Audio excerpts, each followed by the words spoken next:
அண்ணா நகர் சட்டமன்ற தொகுதியினுடைய வேட்பாளராக அனைத்து இந்திய அண்ணா திராவிட முன்னேற்ற கழக வேட்பாளர் கோகுலேந்திரா முன்னாள் அமைச்சர் அவர்கள் இணைந்திருக்கிறாங்க. மீண்டும் அண்ணா நகர் என்ன சொல்றாங்க? உங்களுடைய ரத்தத்தின் ரத்தங்கள் கூட்டணி கட்சி நிர்வாகிகள் எப்படி இருக்கு களம்? 2011 இங்கே வந்ததுலேருந்து மீண்டும் இல்லை, எப்பொழுதும் அண்ணா நகர் இங்கே தான் இருக்கிறேன். இப்போ உறுதியாக இருக்காங்க மக்கள், சகோதர சகோதரிகள் எல்லாருமே உறுதியாக இருக்காங்க. எனக்கு அவங்களுடைய ஒவ்வொருத்தருடைய வரவேற்பு, ஒவ்வொருத்தருடைய உங்களுக்கு தான் வெற்றி பெற வைப்போம் அப்படிங்கிற ஒரு இது இந்த மக்கள் ஒரு ஆட்சி மாற்றம் வேண்டும், ஒரு நல்ல சட்டமன்ற உறுப்பினர் வேண்டும், விட்ட பணிகள்லாம் மீண்டும் தொடரணும் அப்படிங்கிற ஒரு நம்பிக்கையோடு என்னை பார்ப்பதாக நான் உணர்கிறேன். கிட்டத்தட்ட ஒரு 10 years கேப் இந்த தொகுதியை பொறுத்தவரை ஒரு 10 years கேப் அதிமுகவுக்கு இல்லாமல் ஒரு வாய்ப்பு. இன்னும் 10 நாள் தான் எலெக்ஷனுக்கும் இருக்குது. இந்த வாய்ப்பு மீண்டும் அதிமுக வசப்படும்ன்ற ஒரு நம்பிக்கை உங்களுக்கு இருக்கா? எப்போ எனக்கு ரொம்ப முழு நம்பிக்கை வந்ததுன்னா, கடந்த 2-3 நாளுக்கு முன்னாடி 8ஆம் தேதி பொதுச் செயலாளருடைய பிரச்சார சுற்றுப்பயணம் நாங்கள் ஆர்கனைஸ் பண்ணியிருந்தோம். எப்போவுமே ஆர்கனைஸ் பண்ணுறதுங்கிறது சக்ஸஸ் ஆகிறதும் அது ஒரு மாதிரி தொய்வாகிறதும் வரக்கூடியதும் மக்களும் வரக்கூடியவங்க டிசைட் பண்ணுறது தான். They are the pass.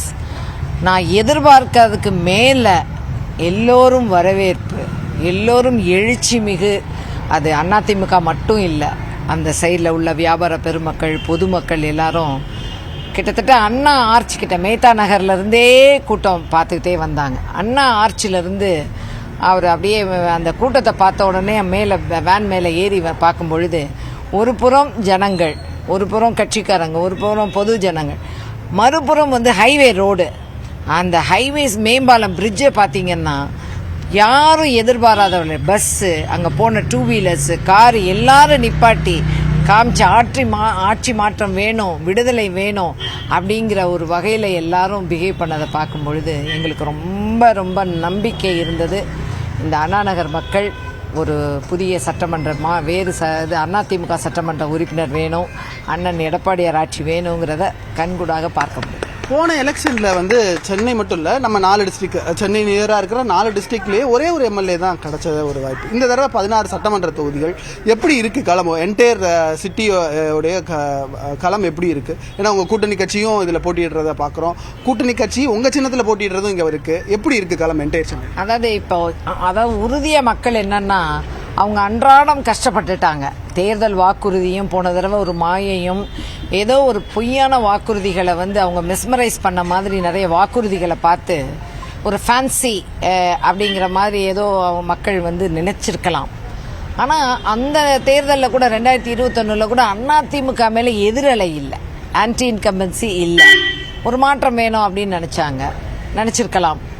ஆனால் இப்போ பார்க்கும் பொழுது ஒவ்வொரு இடத்துலையும் வீட்லேயும் நாங்கள் போய் கேட்கும் பொழுது, நாங்கள் ஏங்க சஃபர் ஆகணும்? கரண்ட் பில்லு இவ்வளோ கூடுது, இவ்வளோ வரி இது பண்ணி கட்டணம் பண்ணுறாங்க.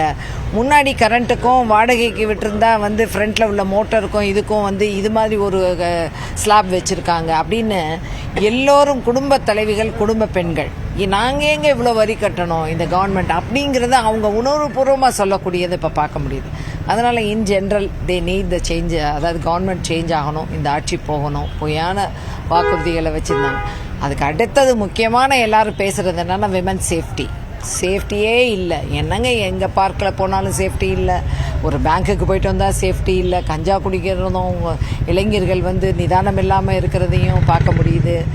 படிப்படியாக அதிமுக ஆட்சியில் டாஸ்மாக் கடையை குறைச்சாங்க. இப்போ பார்த்தா கோயில் பக்கத்தில், ஸ்கூல் பக்கத்தில், காலேஜஸ் பக்கத்தில் எவ்வளோ ரெப்ரசன்டேஷன் கொடுத்தாலும் இல்லை அப்படிங்கிறாங்க. இப்போ ஒரு அம்மா பக்கத்தில் இந்த நம்ம பேசிகிட்டு இருக்கிறதுக்கு அடுத்த தெருவில் நாங்கள் ஓட்டு கேட்டுட்டு வந்துட்டு இருக்கும்போது ஒரு அம்மா சொன்னாங்க, உங்களுக்கு தாங்க போட போகிறோம், ஆனால் தயவு செய்து கையெடுத்து கும்பிட்டு சொன்னாங்க. ஒன்றும் கேட்கலங்க, இந்த ஜங்ஷன் பாக்ஸ் இபி ஓப்பன் ஆகிருக்கு, குழந்தைங்க கை வச்சா அப்படி இதாகிடும், இதை கொஞ்சம் உயர்த்தி வச்சு க்ளோஸ் பண்ணுங்கன்னு. ஒரு அடிப்படையில் ஒரு சின்ன குப்பையை கூட அல்லாத, எந்த தேவைகளும் இல்லாத, ஒரு சேஃப்டியே இல்லாத ஒரு கவர்மெண்ட் நாங்கள் நிச்சயம்.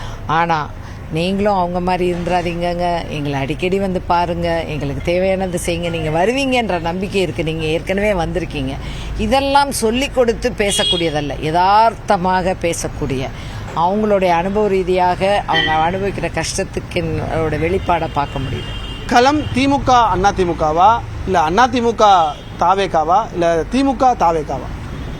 அதிமுக வெற்றி நடை போடுகிறது.